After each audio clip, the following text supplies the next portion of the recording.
Good morning, Mike. Hey, how are you, Sully? What's going on today? Nothing, man. I always feel like a big star in the second hour when I hear that intro. The voiceover guy makes me sound much more important than I really am. It is a lot to live up to. Before we get started, Mike, Cole and I were debating, and we said Bruce Springsteen. Who would be your ultimate Super Bowl halftime show? I think you hit it on the head there. Of course, he already played a couple of years ago. Did a great show. I think it was the Steelers-Arizona Cardinals Super Bowl, where he told people to put down the chicken fingers and the guacamole dip and watch the halftime show. So you guys hit right on the head right there. Cole, give me the fist bump. We had that one nailed down. Yeah, I think that's an obvious answer there, yeah. So are you gonna duck out of the room this year when Lady Gaga comes on? I don't know. Maybe highlights, first half highlights or something. So. You'll switch over to Red Zone. Yeah, exactly. Maybe, So what's going on, man? We're about halfway through the Cape Atlantic League basketball season. Really been exciting so far. I was looking at the standings last night, and when you think about it, there's on both the boys and the girls side, there's 11 out of the 20 teams have a legit shot of winning a conference title. I mean, some of them have 3 losses, so they got some work to do, but they're still within striking distance. Well, I think, yeah, and I think the division that sort of epitomizes that is the Cape Atlantic League National Division, where you've got, you've got Holy Spirit, Ocean City, and Mainland Regional all tied, for the division lead with 1 division loss. And, they're all 1-1 against each other, and all 3 victories have come on the other team's home court. So, I think that division, that boys division right there sort of epitomizes how close, the races are. And you see some races tightening up last night. The Wildwood Catholic girls beating the Middle girls to draw even in the United division. And the Middle boys upsetting the Wildwood Catholic boys to sort of, kind of throw open that United boys division. So, like you said, there is, a decent amount of parity in the Cape Atlantic League this winter. And we kind of we sort of handed that Cal American title to Prep a few weeks ago, but don't look now, but AC's won 5 in a row, and they're going to get another shot at the Hermits. Yeah, Friday night in a Battle by the Bay game, the rematch of the game that was played 2 weeks ago. This time it'll be in Atlantic City, and both of those teams playing well. And, they've kind of clearly established themselves as the top 2 teams in the league. They're both in the American division this year, so we'll see how that unfolds. A Battle by the Bay game again at Atlantic City. I believe it's 7:30 Friday night, the kind of rematch. And, a lot of people think that'll be the second of 3 meetings because a lot of people think those 2 teams will find their way to the CAL final again. So we'll see how that unfolds. Yeah, it was kind of funny. Last weekend we were kind of looking at the standings and saying, oh, that national division looks like it's going to come down to Ocean City and Mainland. Then all of a sudden you look up and Holy Spirit's won about 4 in a row and they're right back in it. That could be really interesting to see how that turns out. Yeah, and exactly, and the team to kind of watch in that division too is Lower Cape May with Pat Holden. I mean, they're a gritty team with a talented player in Pat Holden, and they're capable of beating any one of those 3 teams above them in Ocean City, Holy Spirit, and Mainland.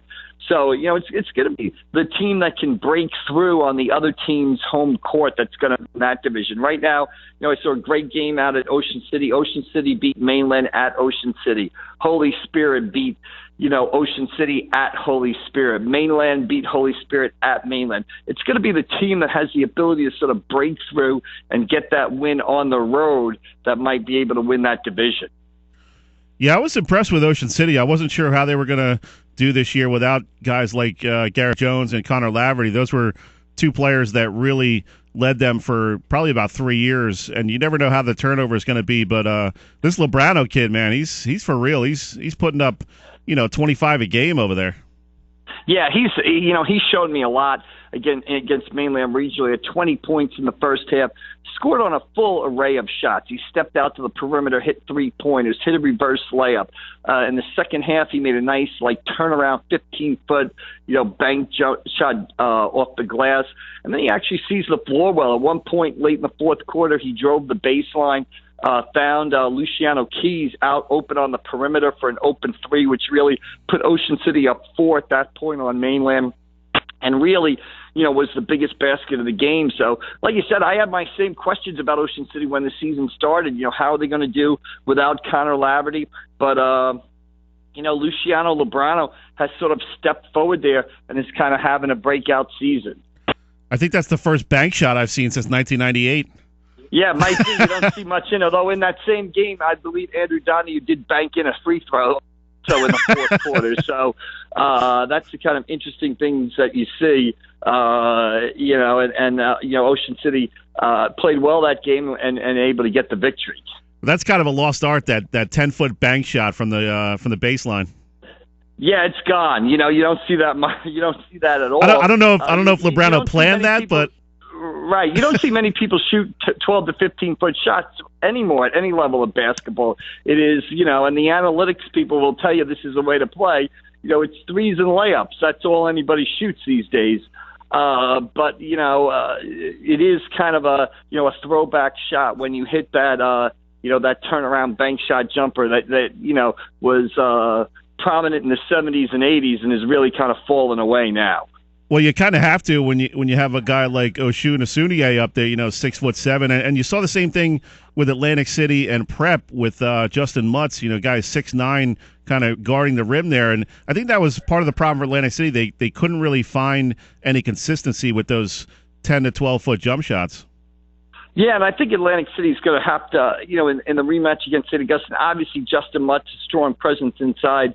This time the game's at Atlantic City. We'll see what happens there, see what kind of adjustments both teams make after meeting each other for the first time. But obviously, I think, I think Atlantic City might try to turn up the pressure defense and try to force St. Augustine into some turnovers. And the thing about St. Augustine, I think the most underrated part of that, and Mutz is a big part of that with his shot blocking ability, is their defense. Defensively, St. Augustine has played very well this season. If you look at their scores, not many people score out of the 30s against them. They're long, they're athletic, they get after the ball, they have an array of traps that they throw at people. So, a lot of people, focus on the offense at St. Augustine. They focus on the dunks. They focus on Austin Kennedy's three-pointers, but it's actually the defense that has really carried St. Augustine so far this season. Yeah, I was talking to Coach Allen the other day, and he was saying that Kennedy just really killed them. Not so much the 17 points, but the 4 or 5 offensive rebounds. He got a handful of loose balls, diving after loose balls to get a turnover, and that really set the tone for St. Aug in that game. And I think he flies under the radar a little bit in just all the different things he can do. I mean, you look at him, he doesn't look like a great basketball player, but then you play against him and you're like, this kid's tough.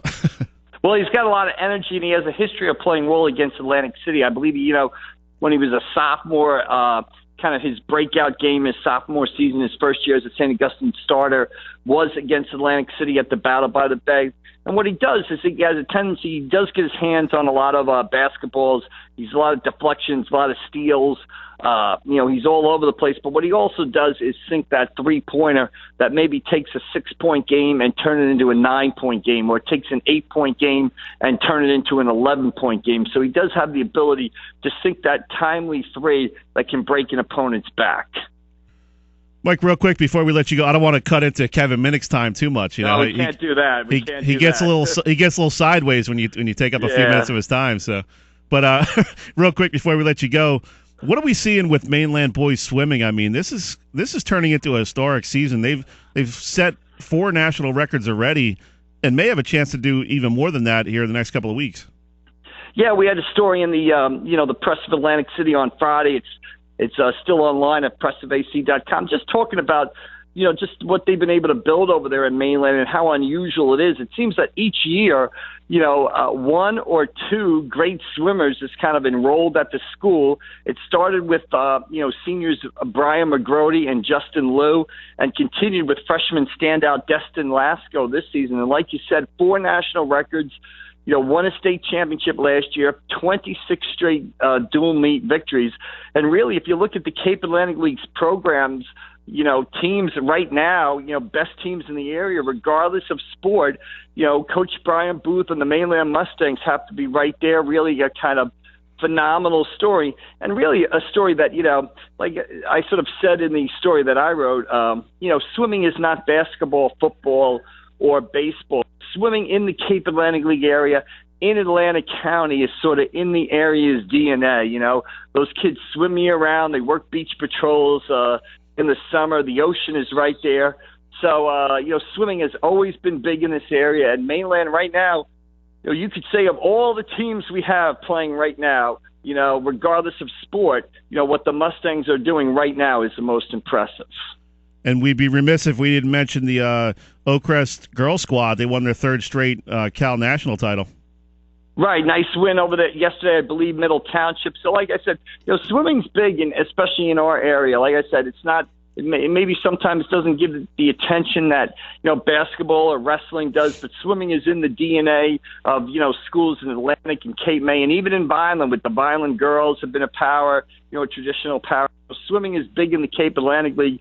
You always have some top swimmers. You've got Amanda Noonan of Ocean City this year, also, you know, a tremendous swimmer. So, you know, what Mainland's doing, what those swimmers doing, they're in the midst of another banner season. Yeah, we'll have to start talking about the Ocean City girls soon before I start getting angry calls from parents. There you go. Anticipate what's going to happen, you know. Good stuff, as always, Mike. We're up against the break. Got to let you go, but thanks, as always, for your time. We'll catch up with you next week, buddy. All right, no problem. Thanks, Sully. You got it. Have a good weekend. See you later. That was Mike McGarry, Press of Atlantic City. We're going